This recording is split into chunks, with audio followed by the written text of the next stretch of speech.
Welcome everybody to the very first Disability, Inclusion, and Career Success panel event.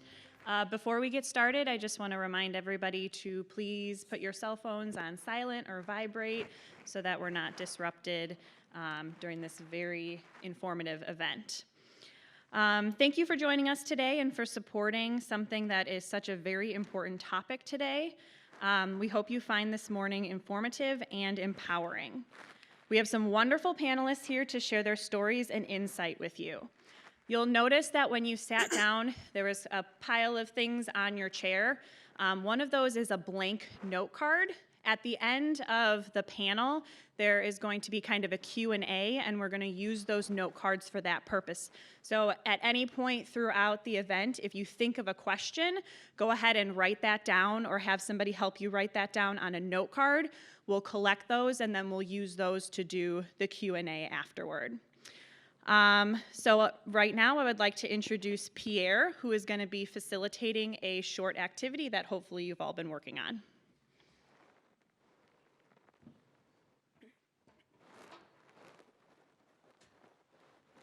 Thank you, Sam.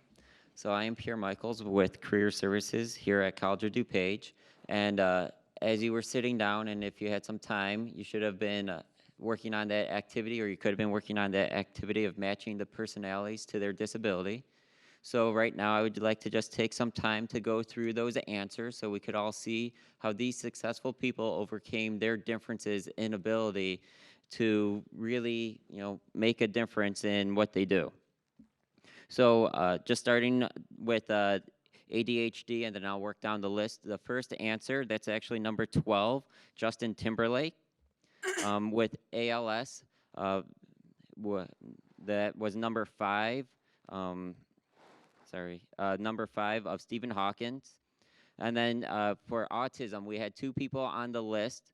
One of the most common people that you may have been pretty easy to identify, number 3, Temple Grandin. But also actress Daryl Hannah, number 4, has talked about how she was diagnosed on the autism spectrum as a kid and how that has really been something that she's had to work with and overcome just being in the Hollywood spotlight. The next question, or born with one hand, that is number 1, Jim Abbott. He was a major league pitcher. He very successful. He was a Cy Young candidate for a few years. And he even had to play in the National League for a little bit and had to bat. The individual that is very outspoken about being deaf is an actress, Marlene Madden. On the list, we had 3 people with dyslexia. Dyslexia being one of the very most common learning disabilities. We had number 2, Anderson Cooper. Number 10 of Diane Swank. And number 11, Channing Tatum. Dyspraxia, which is another disability that really interferes with some physical movements. We had number 8 of Daniel Radcliffe of the Harry Potter fame, and number 13, Florence Welch, who has spoken out very much about it, and she would have actually also been able to fit into that list of the people that have spoken about being diagnosed with dyslexia. The next disability on the list is polio, and our 32nd president, Franklin Delano Roosevelt, was actually had polio, and he used a wheelchair throughout his presidency. And back at that time, it was people with disabilities didn't have the rights and the respect that we're all working for, and that's one of the reasons why we're doing this event, to overcome some of those things that he had to hide during his presidency. Schizophrenia, on the list, it's number 7, John Nash, and spinal bifida is Hank Williams Jr. or Hank Williams Sr. at number 14, and that was something that he really struggled with back pain throughout his recording career, and being one of those first artists to really have an extensive touring schedule. So that is our activity, and now I would like to hand it over to Melissa to get started with the panel. All right. Can you guys hear me okay? All right. Did anyone get 100% on the activity? Oh, awesome. Great. I didn't know half of those, so I learned a lot from that activity. So welcome everyone today to our Disability Inclusion and Career Success Panel event. As both Pierre and Sam have said, we have some wonderful panelists up here today willing to share their stories and insight and expertise on disability inclusion, and hopefully today the information that you guys will take away will help empower you in your career journeys, whether you have a disability, and if you don't have a disability, we hope that it inspires you to become an advocate for inclusion. I want to first start off with introducing each of our panelists. So I'm going to start the furthest away from me and work my way toward me. So on the far end, we have Dr. Erin Liebeck. Erin is actually an alum of College of DuPage. She's a clinical psychologist and an owner, a business owner, of the Center for Personal Growth here in Carroll Stream. She is also, in 2017, was elected to the APA Committee for Disability Issues in Psychology. She's also a member of the National Council of Schools and Programs of Professional Psychology, Disability Task Force, and Dr. Liebeck also identifies as a disability advocate, educator, assessor, and treatment provider. In the center here, we also have Tara Ahern, and Tara actually received her bachelor's degree from New York University, a master's from DePaul University, and also works as a life skills tutor and an activities facilitator, and she works for the Illinois Self-Advocacy Alliance.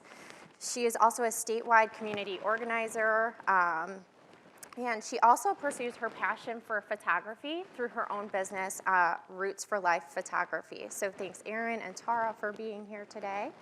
And next to me, we have James. And James Emmett is actually the owner and CEO of the James Emmett Company and brand. It is well recognized for actually partnering with employers and helping them build inclusive disability programs.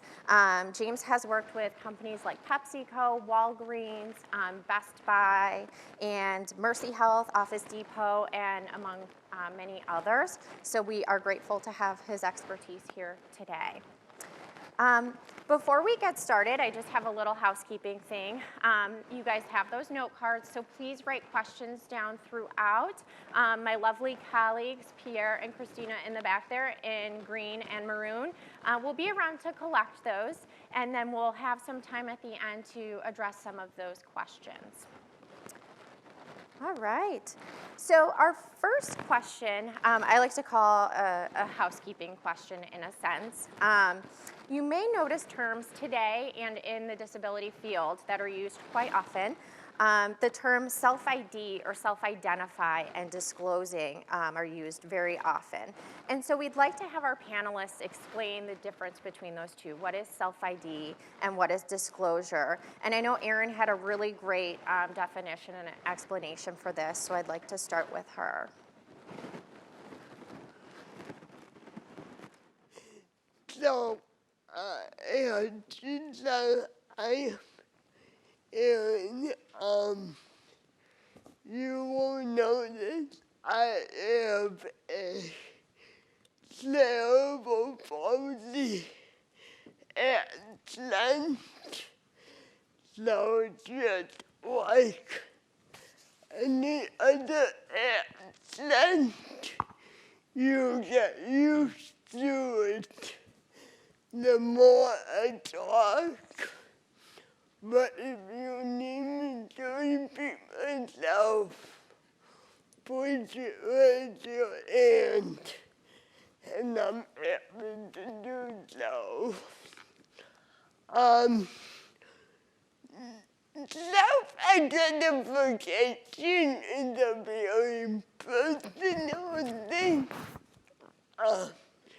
It's when an individual identifies as a person with a disability.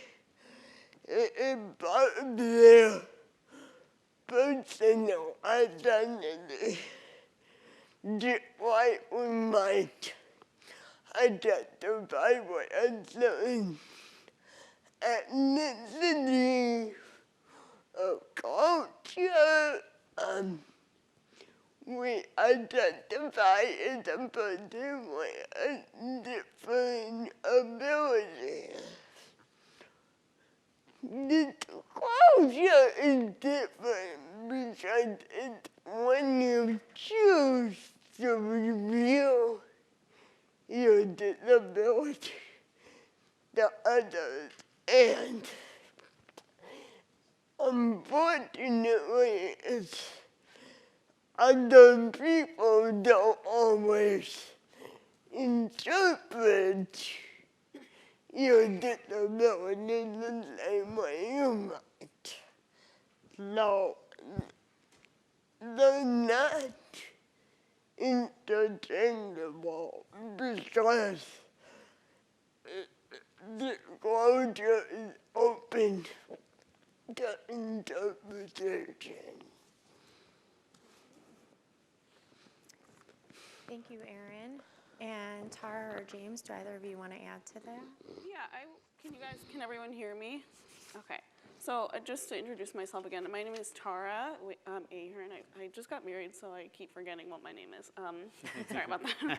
I actually have muscular dystrophy, and a part of the kind of muscular dystrophy that I have, it's harder for me to breathe and walk and things like that. And I also have scoliosis. I had some spinal fusion surgeries. Things like daily living are a little harder for me. So that's my own disclosure. Yeah, I think I loved what you said, Erin. I think that's really an interesting point. I know for me, disclosing usually revolves around sharing your story with a purpose, whether it's to educate or, ask for the things you need, like accommodations, or, ask for support, or really to create awareness or understanding about, your life and the things you need, and maybe the perceptions that people have of you and what you need and what that truth is. So, that's kind of it for me. And I'm James Emmett. It's nice to be here. And I actually was born with a physical disability, just like Jim Abbott, right? The pitch, for those of you who are old enough to remember Jim Abbott, the pitcher, he pitched for the White Sox for a while as well. So I'm going to try and represent the company vision or version, if you will, as I work with what I do is work with businesses on disability inclusion. So what I think companies would tell you as job seekers with disabilities is that disclosure, right, is as Erin and Tara have said very well, disclosure is about telling your supervisor or human resource person or the business owner disclosing your disability, telling them about your disability, but more importantly, talking about the things that you're going to need to be successful in your work, right? Self-identification, as they said, for a business is really, in essence, I don't want to put it, but checking the box. In other words, many companies nowadays are federal contractors, and those federal contractors are required to ask you at the beginning of your employment and during surveys to disclose. The disclosure, that case, you don't have to, you just check a box. It doesn't have to tell anybody. It can be anonymous. So disclosure is telling your supervisor about your disability, talking about your needs. Self-identification in the business world is really just checking the box anonymously that you have a disability as part of the federal requirements for that company. Thanks to all three of you. Yeah, James touched on a really great point. Self-ID is kind of, yes, I have a disability, whereas disclosure is more informative, sharing more detailed information. So I want to go into our next question of, what does diversity and inclusion mean to each of you? And, let's start with Erin at the end. What does diversity and inclusion mean to you? Well, diversity to me is a range of different people, different ideas, accepting the multitude of experiences and individuals. And what in psychology, there's actually a diversity class that's always required. What do you get your mentors or your doctors. Now, inclusion is one of all aspects of diversity are included and are represented. One thing I'm working on the task force I'm on, is that in most graduate programs, if you look at the research, disability is usually less than 1/8 of our class periods during the diversity class. So that's something that to me is not inclusive of disability as a diversity topic. Yeah, just to add on that, I think diversity is a mixture of similarities and differences that go well beyond race. I think when we think of diversity, most of the time in corporate cultures or just in our society, we think of race as being the thing to talk about, right? And I think that we're sort of approaching this point in our society where we're moving beyond that, and I think there's still obviously many conversations that have to happen about race, but the more we can be inclusive of other types of diversity like gender, age, disability, sexual orientation, religion, socioeconomic status, education, even unique skill sets that people have, or veterans, just how can we be more inclusive? So, inclusion to me, I have this really interesting quote: "The achievement of a work environment where all individuals are treated fairly and respectfully, have equal access to opportunities and resources, and can contribute fully to an organization's success." I think that really, to me, summed up what inclusion in the workplace should be and should look like. Thank you. Yeah. James, if you want to add? And in my experience, I get to see and work with a lot of the diversity and inclusion programs in corporate America across the companies I work with. And really, there's a true difference, I think, as you're both picking out, as companies that are really actively invested in diversity and inclusion, that you can tell that through the culture of that company. You can tell that there are leaders from diverse communities.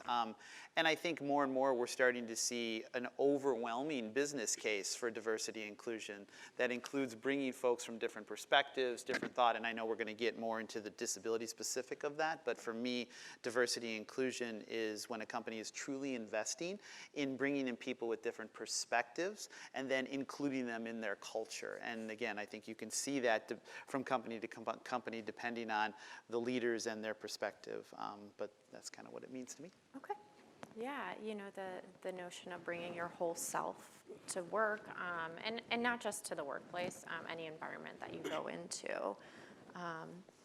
So we've kind of gone into this a little bit, but maybe James, I'll start with you. So why do you feel discussions like this are important, and why should employers be motivated to focus on diversity? So I think one of the hottest terms in the corporate world, aside from disability inclusion as a whole, is the term neurodiversity, right? If you see more and more, we're seeing the concept of neurodiversity, thinking about folks with autism and learning disabilities and people that think differently, the benefits that they bring to a company culture, right? Microsoft, JP Morgan Chase, some pretty big companies are beginning autism at work or neurodiversity programs because of the recognition that the bottom line of diversity is bottom line, right? It's bringing in people who will help you improve your products and your workplace through challenging some of the traditional thought. And I think we'll get into some of the other bottom line of disability inclusion, but for me, that's the kind of the hardcore, that this is bottom line efforts, and companies are seeing more and more return on investment when they invest in diversity. Yeah. I know, Tara, you had attended the Opportunity Summit too. do you want to speak on this question as well? Yeah, I think that when people bring different things to the table, that challenges. You challenge each other when you have different backgrounds and different experiences. And I think diversity really creates dissent, and that creates innovation and deep inquiry and breakthroughs in the workplace that really, when you have people that look and think the same as you, it's really easy to get into, as I'm sure you can attest to, just the same, more of the same. And as you touched on, diversity really, it creates mutual respect and conflict resolution and things that are really important for companies. So, Aaron, do you want to add to that question? I mean, I said what Sarah and James said. It's very accurate, and I think that diversity creates not only innovation, but a sense of there is a community. There's a sense that even when I may want different or think differently, I am still part of something. I'm part of a common goal. Thank you. So, have any of you noticed any changes and trends in diversity and inclusion in recent years? And I know Erin had a lot of input on this question, so let's start with her, and then we'll work kind of toward me. That's the area I talk about a lot within the American Psychological Association, because in my field, the recent trend in diversity is beyond race and ethnicity, but it's moving towards sexual orientation and gender diversity. Those are kind of the hot topics in the diversity field in psychology right now. And I think they're great because any form of greater inclusion is a positive thing for all forms of diversity. However, of course, I would love to see even more inclusion of disability and like all forms of diversity. yeah, so I actually have some stats. I know I'm that girl. I brought the stats. So I was really intrigued by this question, and I know we had talked a lot about the CBLN event. The Chicagoland Business Leadership Network had an event where they talked a lot about the changes in corporate America, and I'll certainly leave you to talk more about that since you work in that field. But there was a study done by the Institute for Corporate Productivity, the Department of Labor, and DePaul University, okay? And so they're tracking trends in employment for people with disabilities, and I wanted to share some of that information because I think that it's really important that we start to think about the stigmas that we have, or maybe not us, but that business owners or corporations, even nonprofits, the places I work, that the stigmas that come along with employing someone with a disability. So what the studies found is that among people with disabilities, there's higher retention rates. So people are staying in jobs longer. If a person makes it to a year of employment,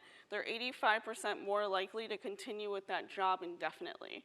Right, so we know that people with disabilities are really struggling to get employed, right? The rates are pretty low, right? Yeah, I think it's The unemployment rate for people with disabilities tends to stay around 70%, which is a really high unemployment rate. Right. So so that just goes to show that when people, they're so I mean, of course, we're all motivated. We all want to have jobs, right? And so when people get those jobs, they tend to stay longer. So higher retention rates, higher productivity, increased morale. There's no negative effects on profitability and productivity. The insurance costs stay about the same. Workman's comp, no change. And I know my husband and best friend work at Allstate, and they were shocked to hear that, and I think there's assumptions even in that people take advantage of workman's comp, but really the people who have disabilities are working hard. So safety injuries actually went down because companies were having to reevaluate the way that they were doing things, and things became safer as a result. And then fewer than a fourth of people require accommodations, which is really fascinating. And then most accommodations wind up being under $500. So I think that just goes to show again that people with disabilities are a group of people that should be actively recruited. Yeah. So. No, those are great statistics, Yeah. and I think it really cuts, and in my experience, that's absolutely the truth, right? If a company puts strategic intention around disability inclusion and actively seeking job seekers with disabilities, you're going to see all that benefit. And when you think about the trends in corporate America in diversity inclusion as a whole, I think you all talked about it really well. There's a movement away from but looking at minorities and gender into sexuality, into veteran status, into folks with disability, into age issues, into more of a comprehensive bringing your whole self to work. For me, one of the things I see more and more is the disability community having opportunities for some of the leadership from the LGBTQ community, from the sexual, from the kind of the gay community, and thinking about the loud and proud mentality, and with some of the inroads that they've been able to make in corporate America, and modeling some of those efforts after that group of folks, and thinking about disclosure and all that. So we're seeing that. We're also seeing the word unconscious bias a lot in the corporate America, right? Where companies are starting to at least outwardly recognize that their hiring managers and the folks that they work with may have some unconscious bias that affect, for example, people with disabilities, and that's beginning to recognize in terms of training and support. So those are some of the trends I think we're seeing in diversity and inclusion. Also kind of more investment on corporate America's side into diversity. Yeah, and I think, like you said, businesses are starting to see that it can impact their bottom line. It's a positive thing to, focus on hiring people with disabilities. As the stats that Tara mentioned, there are these misconceptions that people with disabilities, that are out there for people with disabilities, but they're not really true. The other thing to think about with this topic is the disability population is the only population that we can join at any point in time, that anyone can join. It's the only minority population anyone can become a part of at any point in their life. So this is an important conversation, not just for the bottom line, but just, for our society and common good, and everyone being a valued part of society and the community. I digress a little bit. I want to get to our next question. So do you feel that disabilities are often overlooked in the diversity discussion? And we kind of mentioned that a little bit, but if anyone's willing to go into more detail, do you see the disability population gaining more traction, and where, and where's that conversation going? So James, I'll start. I think for the folks in the room, we sit here in a time of what I talk to corporate America about, of disability revolution. I know that many corporations still are not even close to inclusive of people with disabilities. The majority are still there. But when I started with Walgreens in 2004, and we started to develop a strategic intention around people with disabilities, we were one of two 3 companies at the most that were doing that. Now there are 50, 60 companies that have disability experts on their staff that are making the effort. And so I think there's a ton of a way to go to include disability, and clearly disability is under-recognized and as you said, disability is the biggest of the niche groups, has the most people of any of those diversity niche groups. But I would point to popular culture. Also, when you think about kind of this momentum and revolution that we have in the disability community. So for example, what's the number one comedy show on this planet right now? What's the number 1 rated? Big Bang Theory, right? Yeah. Thank you, Big Bang Theory, right?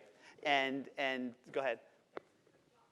And then, right, so that's exactly, thank you, that's exactly where I was going. So the number 1 comedy on this planet is The Big Bang Theory, which is about an individual with Asperger's syndrome and I think has those respectful kind of cultural components. The Good Doctor is, right, the number 1 news show about a physician with autism, right? We're seeing Born This Way, on A&E, the reality show about individuals with Down syndrome.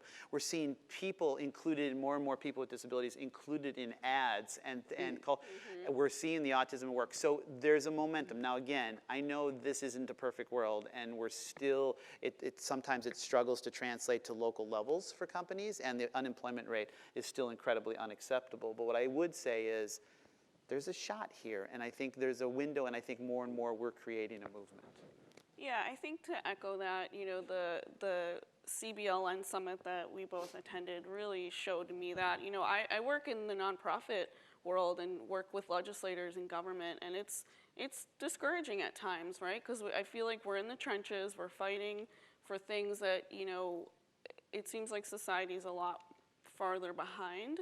And so when I went to the summit, I was blown away by how far corporations have come. I really had no idea. And I know, again, I said my husband and best friend work for Allstate, and they've told me a little bit about some, you know, they have employee resource groups where they have one specifically for people with disabilities. And, you know, I didn't think that was a real, I didn't realize that was there. So but I do think the challenge is that if you're fortunate enough to go to college and get a degree as a person with a disability and get a job, the odds are so stacked against you, I think, from day one. And, you know, not to be negative, but I think that a lot of people with disabilities don't make it to higher education. They don't go to college, right? And so being realistic about service industries and ways that people are excluded from careers outside of corporations, I think that's a real conversation too to be had about how do we be inclusive of people at restaurants and, you know, just service-based things that, you know, where there isn't as much regulation, there isn't as much buy-in for small business owners who are like, I'm not doing that. I don't want to learn about it. I don't want to be inclusive. I like what I know, and I know what I like. So I think that's a challenge too. But I do think that we're getting somewhere. Can you speak about the BLN conference for our audience? Because I don't think they're familiar. You and I are chatting about it. Yeah, I'm going to read from my sheet if you don't mind. So the Chicagoland Business Leadership Network is a legacy project of the ADA 25 Chicago. So the ADA 25 Chicago was an initiative to celebrate the 25th anniversary of the Americans with Disabilities Act, right?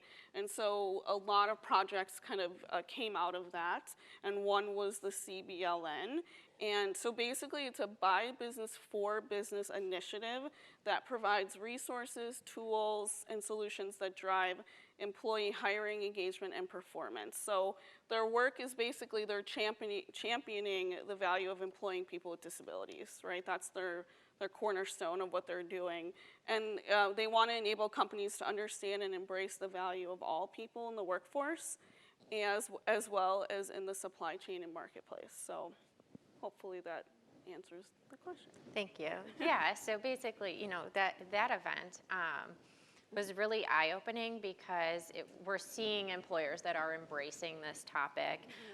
It was a full room of employers and corporate high-level employers willing to be inclusive and willing to learn. So that was a step in the right direction, and I think this was the 3rd year for that summit, so we hope it continues so more and more employers become familiar. Can I note that, Sure. that summit was really powerful because the speakers all had disabilities, and I didn't expect that personally. I thought I was going to go to another event where someone was talking about having a disability that didn't have a disability, and I think that that's really important, that if you have, in your corporation, you have groups that are disability focused, that needs to be driven and led by people with disabilities. And the more that we can create cultures that are embracing that diversity, I think that that's really important.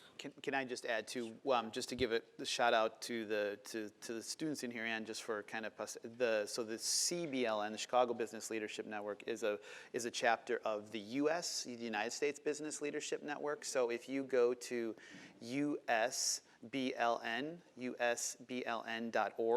you'll find out much more about the overall organization of business-to-business networking. And I would point everybody to a project called Going for the Gold, which is a project now of about 18 corporations that are all looking towards working together on inclusion in a cohort. So for you all that are thinking about jobs in some bigger corporations, you'll see names of corporations like General Motors, like TD Bank, like some of the bigger corporations. So as you think about your own personal job search, you'll be able to see on there some pretty big corporations who are actively seeking job seekers with disabilities. So, sorry.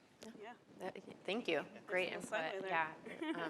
I've learned a lot from the BLN as well. So I want to move to our next question. So can you share some insights on what companies are finding that strength for the case for business to work toward disability inclusion, and what cases are they making? And Aaron, jump in when you want to. I think businesses are really starting to do a much better job with it, about including and about recognizing that including individuals with disabilities is actually a benefit to them. It will bring greater innovation and also the culture of, like I said, community inclusion. One recent study by Dr. Aaron Andrews looked at companies that had individuals with disabilities employed at higher level positions, like CEOs and CFOs, and they found higher rates of company morale and also increased productivity at the lower levels, and the reason for that was that people were able to get the idea that there aren't barriers to moving up in the company, so it's kind of motivated us to work harder and to give everything they could to their company. Yeah, and I want to go back to Tara's point, and I think, Aaron, you covered this too. Being at the BLN conference, it was actually high-level employers and CEOs, and we were hearing stories from CEOs of people with disabilities in the workplace. So that are now CEOs. Yeah, and now seeing high-level that executives, yeah. working the way up the chain of command. Right. Did either of you, James and Tara, do you want to add? Yeah, I'll just add that, I think that corporations are starting to see diversity as a talent group instead of just a box to tick. You know, I think that the more that we see different groups of diverse people as beneficial to a robust team, you know, that's how good ideas are generated. And so again, like seeing people with disabilities as, yes, there's so much to tap into, you know, apart from, there may be some challenges, but challenges are a part of growth and developing as a company. So, you know, how can we use that to our advantage? So. And I'll only add that there is a shift in corporate America that's coming. So because in honesty to this group and for so long, corporate America has looked at the disability community as a place of charity, right? We provide foundation dollars to this organization, and it's been empathy and pity. No longer, folks, right? This is about a business niche group. We are about a business niche group. And the bottom line, Tara, you covered it so well. I think, Aaron, you talked about the increase in morale. So the decrease in turnover, the increase in brand loyalty from the disability community, all those business benefits. And so I think it's just a truth of the shift from charitable to business is happening. Now, again, is it happening in every company? Absolutely not. Is it happening in small business yet? Not systematically enough, but we have to start driving that. But the bottom line results are there, and we're seeing more and more companies realize those results. Just one other quick note. The Postis Family Foundation out of New York, has published a guide to help companies begin their disability inclusion journey. It's a free guide. It's a 90-page guide on if a company says, I want to start hiring people with disabilities but don't know how. So if you go to Workplace Initiative, all one word, workplaceinitiative.org, you can give that to a company you know and they can start their journey. So that's a guide that's available for public use. Thank you. Sure, so it's the Postis, P-O-S-E-S, the Postis Family Foundation out of New York. Thank you. So have any of you faced challenges in your employment search, and how did you approach overcoming any of those barriers and challenges that you were faced with? Do you want to start, Aaron? I could not. No, I'm not gonna go into great detail, but when you get your doctorate in psychology, the final step is a 1-year internship at an organization that had to be approved by the American Psychological Association. And though there were not many of them in the Chicago area, there were 14 places when I was applying, so I knew I had to probably move out of this area. So I applied all over the U.S. about 11 different states, and my journey was one where I actually got the most interviews of any student in my class, but I was the only student that did not match. I did not find the internship the first year. I went through the process again the second year, so I did not graduate with my class, and I did not match again. It was very frustrating. The first year I did not talk about my disability in my cover letter, and the second year I did.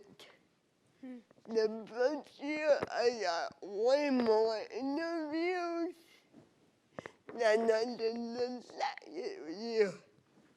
And ultimately,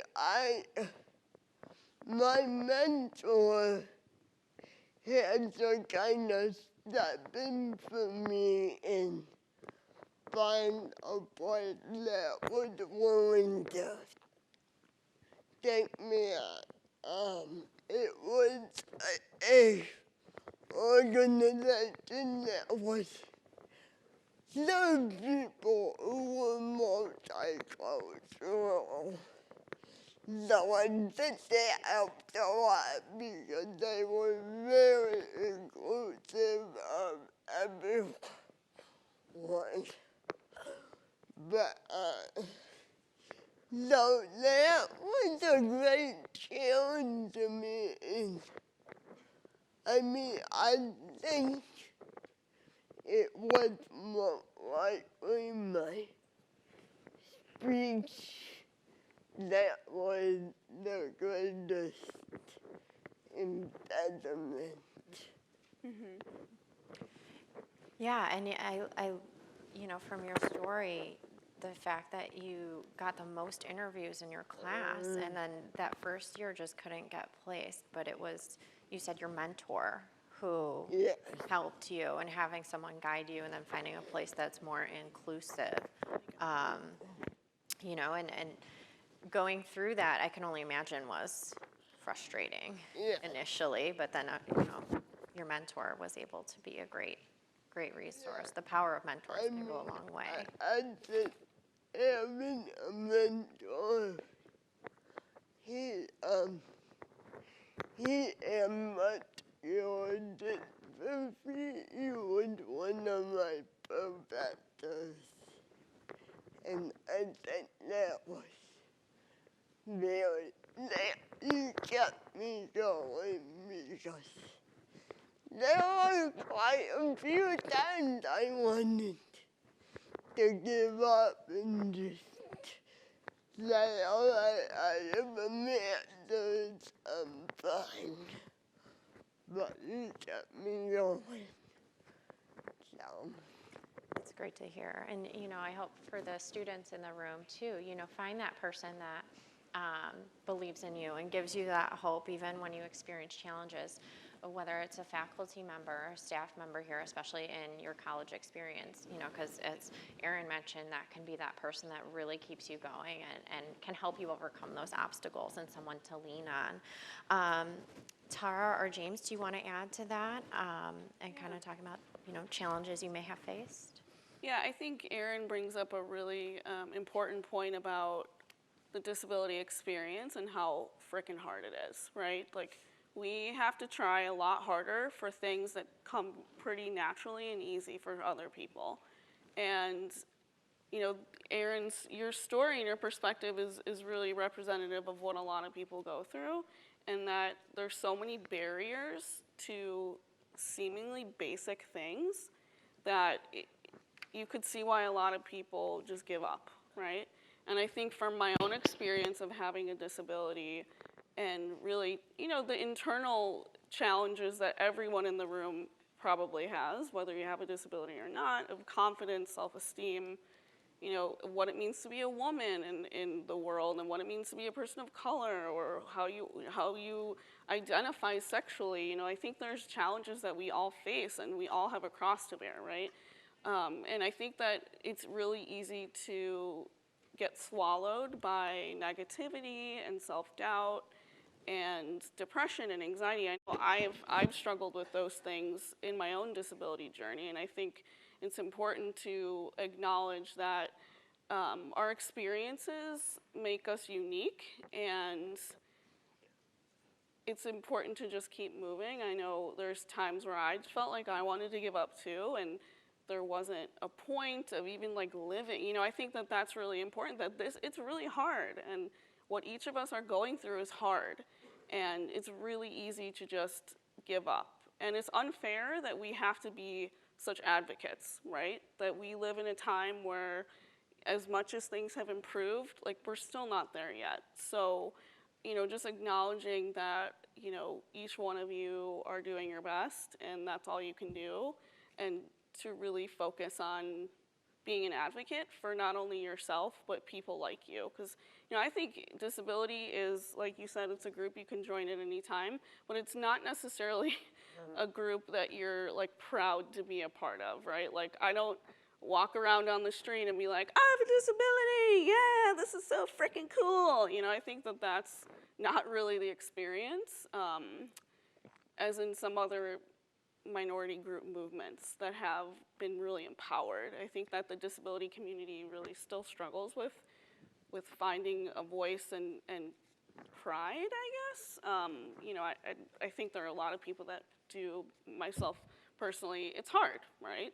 I don't like that I'm different than people my own age. I don't like that I can't go to concerts. I can't have a baby. I can't do things that most people my age are doing. So there's challenges in that, and honoring that experience in yourself, and knowing that maybe I'm not connecting with people like me all the time, but that I could and should be, and that my experience might help someone else, or that your experience might help someone else, and you might be that person who, you know, 50 years ago when when people were climbing up the steps or the ADA was formed, those people were advocates, and they were taking a stand for what they needed in their life, and that could be you know, for the next generation, for your own generation. So I think that, you know, it's important to just stay positive and as much as possible.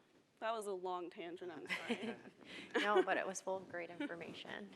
Did you want to add, James? So I would just add, as my experience in businesses, and for those job seekers in the room, I would say that the truth, as you both pointed out, fear and stigma is still present, right? And lack of understanding of people with disabilities on business parts, even if they have disability inclusion efforts, is still present. And for me, what I've learned is the best way to overcome that fear and stigma is to listen and try to understand what that other, I know it's hard, right? Because you want to kind of scream down that fear and stigma. Mm-hmm. But in the business culture, being able to listen and understand, and then putting in yourself in a place where you can demonstrate that you can do that work, or demonstrate that you have experience, or from your resume, strong demonstration that you've done this type of work, or figuring out a way for that company to give you that opportunity. Because they're going to make assumptions. People make assumptions about me every day based on my disability, right?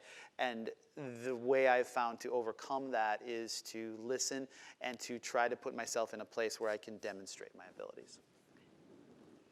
Thanks to all three of you. Mm-hmm. I found I'm learning things up here too. How do you recommend someone approaches disclosure? Do you recommend disclosing? How do you approach it? Anyone want to start? You want to take that one? So, well, okay. So that's and I know we're with time, so it's a long discussion. And there's a statistic, right, that 70% of our community are folks with invisible disabilities, right? And the assumption on business again is they're going to see all these individuals with visible disabilities. But for those of you, especially with invisible disabilities, the disclosure journey is very personal, right? And there are many reasons why you choose to or not to disclose. And I think that's a bigger discussion. The only thing I would say is that we are starting to find, again, companies more and more wanting folks to disclose. Now, again, I'm not encouraging that in every situation. It's completely a personal choice. But I would say that if you are in situations, if you're working or you're an applicant, and you need things to do your job well, you need those quote-unquote accommodations or supports, figuring out how to have that conversation and doing it in a positive light with your company, with your employer. Again, it's more and more of an accepted piece. I know a lot of people are afraid of disclosure, and I don't recommend it necessarily in all situations. It's a personal choice. But we are seeing more and more companies want folks to disclose. So I ask you to think about it on a situation-by-situation basis, at very least, in terms of how you approach it.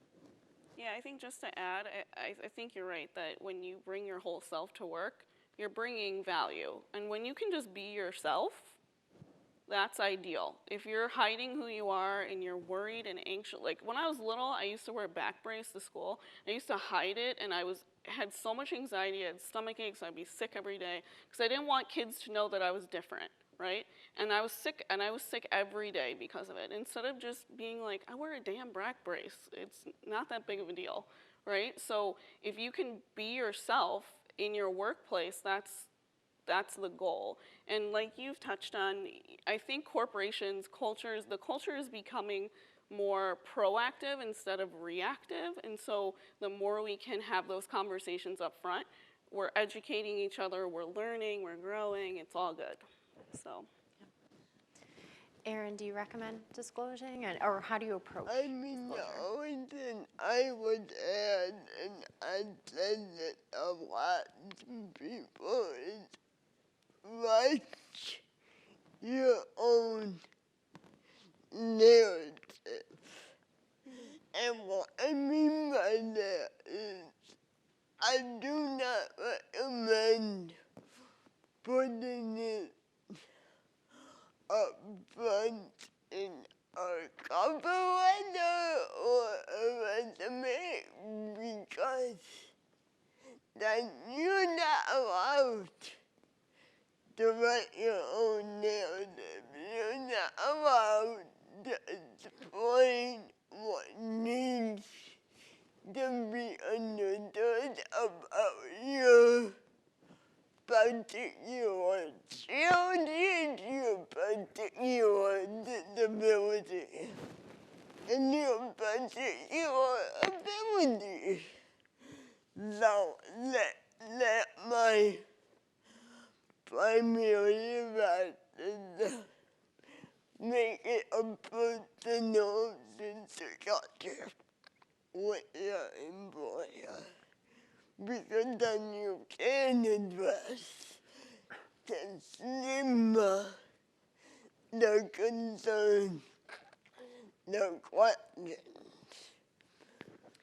Yeah, I think Erin's point is true. We can't control how other people are going to react or interpret, what you tell them. We can't control them. You can only control how you approach it, and it's very situation specific, as James mentioned, as Tara mentioned. Everyone's experience is different. I do just want to give you guys a quick reminder. If you do have questions, make sure to grab either Christina or Pierre's attention. We are just past 10:30 here, so we're going to do 2 more questions up here, and then we'll take some time to address any audience questions if you have those. So if you do have those, wave those up in the air. That way we make sure that we can get those together. All right. In our next question, I want you guys to, speak to what advice you have for those that want to advocate for inclusion. So whether it's a person with a disability, without a disability, how can anyone advocate? And if they aren't sure how to start, what could be their first step that they could take? Who wants to take this question to start? I can. Okay, Tara. I think getting your thoughts together, anytime you're operating from a place of emotion, it's great because it fuels your drive, but I think having knowing what you're asking for. So in the community organizing world, we have an ask. So who's your decision maker? What are you asking for? What do you need? I think having all that information ahead of time and really knowing what it is that you need to do your job, or whatever the situation is really important. And then seeing what resources are already available to you. And I know we talked about how in corporations, sometimes they have employee resource groups. Those are places that you can turn to for support, or just having a mentor, or having a little group of people that you know that have disabilities and work in similar fields. Just some of the ideas that you can, to move forward. Yeah, no, I mean, I think that's great advice, the employee resource groups. I would say if you are, the only thing I would add to that is do your research. So find out if your company is currently doing anything related to disability inclusion and if you can join that, or if you're going to be starting, if you will, fresh. And if you are starting fresh in your company, especially if you're a small or work for a small or mid-sized company, find some other companies that are examples in your industry that are doing disability-specific efforts and bring that to your supervisor, your boss, the people that lead your company. Say, wow, look what this company is doing. I think we could do something very similar. Great. And I would add to think about your mission statement for your company. Is it inclusive? Does it welcome diversity? Because a complaint that starts the basic acceptance of diverse ideas. So what advice would you guys give a job seeker with a disability? What would be, you know, if you could give them your top piece of advice, what would you share with them? You want to go first? Go ahead. You want to go first? Aaron? I mean, I would just say, do not give up. Do not get discouraged. Because the companies are out there. We are getting more inclusive.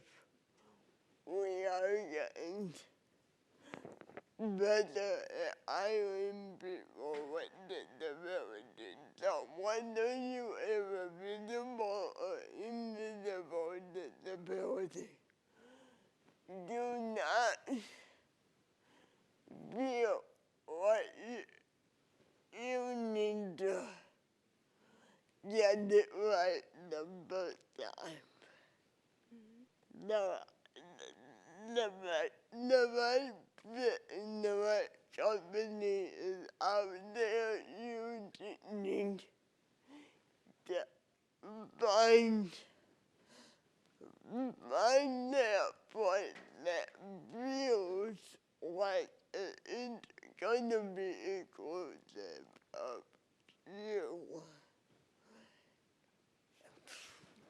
Yeah, I have a couple things. So I think the first for everybody, whether you have a disability or not, is self-assessment. I know for me personally, having a comprehensive picture of what you bring to the table and what your strengths and what your weaknesses are is really critical to success in any field and anything that you do, right? Knowing what you're good at and what you're not great at so that you can, make accommodations or kind of get that figured out in that sense. And I think that taking your lumps, this is a phrase I've heard before, so if you mess up or if you do something that you're not proud of or, forgive yourself, right? Learn from it, grow, move forward.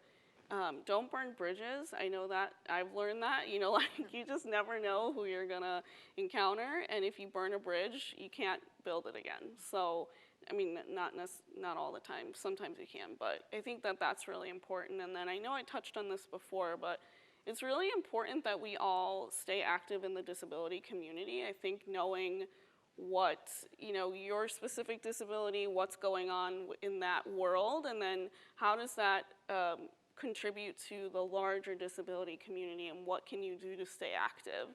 That's the number one thing as a community organizer that I struggle with, is engaging people who want to be involved.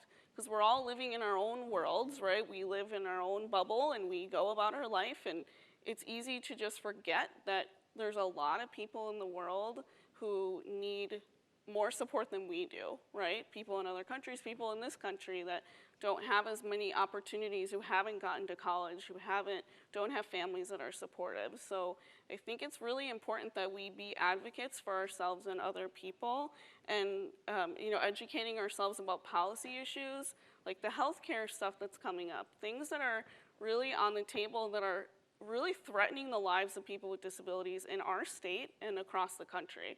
It's really bad. So, you know, Illinois, for example, is still an institutionalized state. We tend to put people in prison-like settings, but people with developmental and intellectual disabilities, and that's, in my opinion, wrong, right? And so we're still trying to fight this fight. When other states have closed these places down and people really do have community access and opportunities to do things that you all are doing. And so educating yourselves about what's going on and how can you be a part of the solution is really important, and I urge you all to get involved and stay active and pay it forward, right? Just do something nice for someone else just because it's a nice thing to do. So that was a lot, sorry. And I would just, as great answers, I would just add two things from the business side. Build your experience and build your network, right?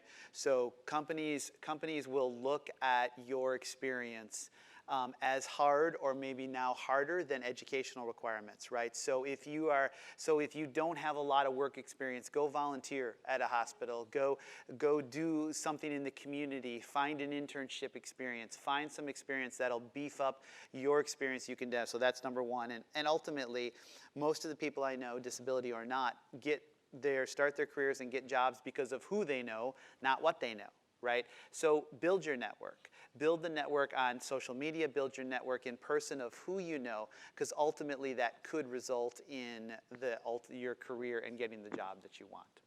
Yeah, just to add, because Melissa's not paying I was like, I'm going to take this opportunity. Yeah. No, I think like starting where you are, I know from my own personal experience, I have muscular dystrophy. I went to Shriners Children's Hospital when I was a child.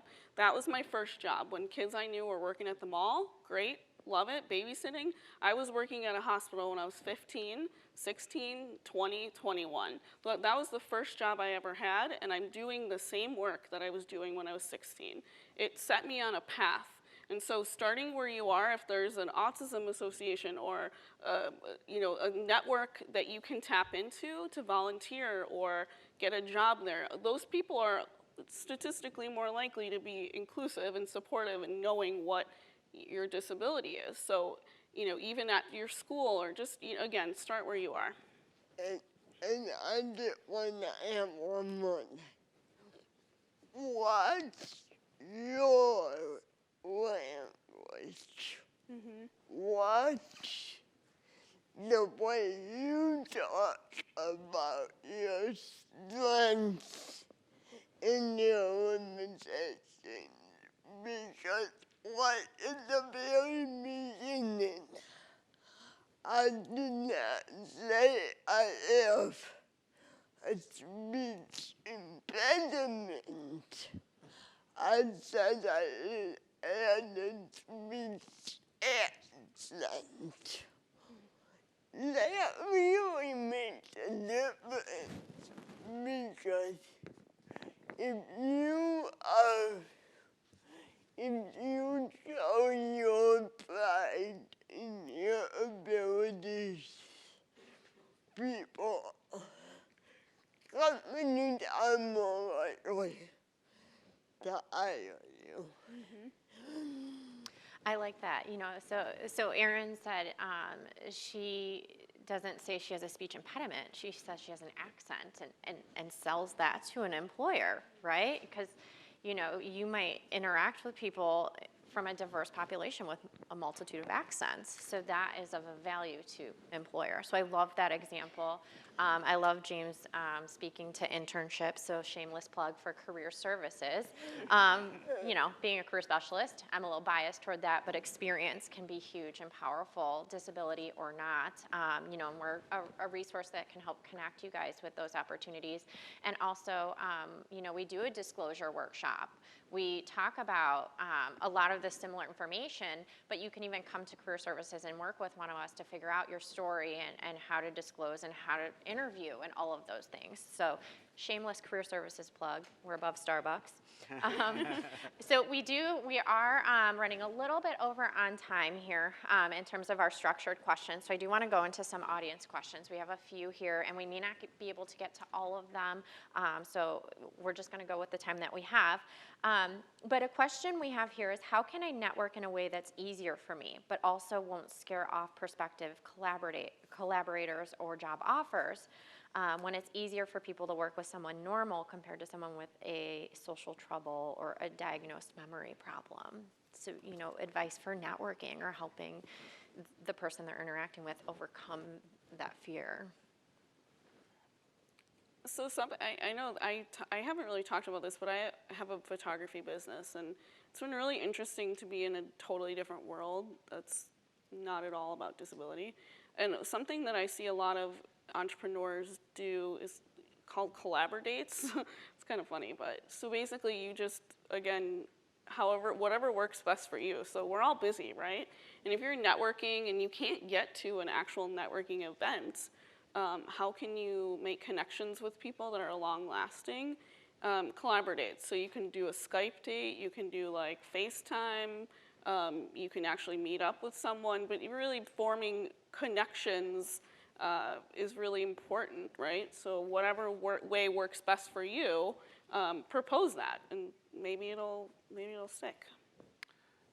And I think that again, from a business perspective, when you're networking, when you're collaborating, you're always asking yourself the question, what's in it for the person that I'm collaborating with, right? How can I help them win? What do my strengths bring to that person? And I think folks with disabilities tend to be good at that once they take that perspective, right? So if you're concerned about, other folks collaborating with folks without disabilities, I think you, in some sense, overcome that by focusing on the person and asking that question, what's in it for them, and how can my skills demonstrate a partnership that will help them win? And then it's, again, for me, it's just about that demonstration, about trying to find time that you can demonstrate your abilities and kind of listen to fears and stigmas, don't necessarily scream them down, as it were. Yeah. That's great advice. Yeah. I think it comes back to just knowing yourself too. I mean, to be able to talk and interact with people, you have to know your strengths and know yourself best, because no one knows you better than you. So it starts there, in the initial stages of networking. And I would also feel like you need to do networking like everyone else does. If you are better one-on-one or in small groups, then something that's gonna put you at a disadvantage, because the biggest advantage is to do what you are comfortable with and what will demonstrate your access the best. Yeah, not everyone networks the same way, being in an environment that's comfortable. And I think using technology to your advantage. I know you said something about memory challenges, and use technology. If you need to use an iPad or a dictation device or something like that, don't be afraid to use it. It's there, Mm-hmm. Especially today, with technology constantly changing and improving. Another question we have here, are there financial opportunities or assistance for individuals with disabilities to start their own companies? Yes, I think there is. I don't know specifically. I know there's programs in the city of Chicago there's grants out there to help people start micro-enterprise and small businesses. And that's something that we're seeing is the wave of the future, especially for people coming out of sheltered workshops and day programs, people with intellectual and developmental disabilities who want to open, maybe they want to make their own paper and stationery or their own jewelry, or, that's an opportunity for people to use their own skill sets and sell a product and make money. So there's absolutely ways of getting support and funding to do that. I will actually make a plug for COD because CODS is small business program where they will help you find grants because there are grants, but female business owners, but business owners with disabilities for minorities, so they are out there. Yeah, the Small Business Development Center. It's huge. And there's through the usbln.org, the reference that we talked about, usbln.org, there's a new certification, for disability-owned businesses, for folks with disabilities who own their own business, plus resources for folks who want to grow and will start and grow their business on that website too. That's good to know. Excuse me. One last question, so I may just have one of you answer this. I know some of our students are rushing off to class on the hour, but how do you address healthcare coverage with employment and specifically pre-existing conditions? Whew. Ay, ay, ay. Any advice, insight into that? That might be one we have to research a little bit more. Well, and again, I think for me, it depends on your current benefit stats, and then talking to an employer about their benefit packages. Right now, with the changing healthcare rules, if there was pre-existing conditions, it's a difficult place, right? So I think there's also, though, the Illinois Department of Rehab Services has a benefit planning network, and there's benefit planners in each state, and I think we'd have to find out who in Illinois, but that will talk to job seekers with disabilities to plan out their benefit, and both keeping their benefits and potential renewal. So. Yeah, there's one I can think of off the top of my head. Her name is Sherry Schneider, Schneider, and her company is Family Benefit Solutions. So she helps people, navigate getting benefits. There used to be a program, an incentive to work program through Medicaid that I was on, but the rules have changed so much, and it's such a different place, landscape for medical coverage. So, I think that's great advice. Yeah. Well, we are out of time. I don't want to keep you guys any longer, and I don't want to keep our panelists any longer. They've volunteered their time and great insight today for us. So let's give our panelists a round of applause. Thank you for sharing your stories, your expertise. We're so happy to have you guys here. I'm so excited. This was our first of this kind of event. Housekeeping, there is a survey. If you guys wouldn't mind filling that out for us, our staff members will collect that in the back of the room. Please grab some food in the back there. It looks like there's still some food in the back there. And thanks for coming out today. Again, thank you to our panelists. Thank you for having us. Thank you.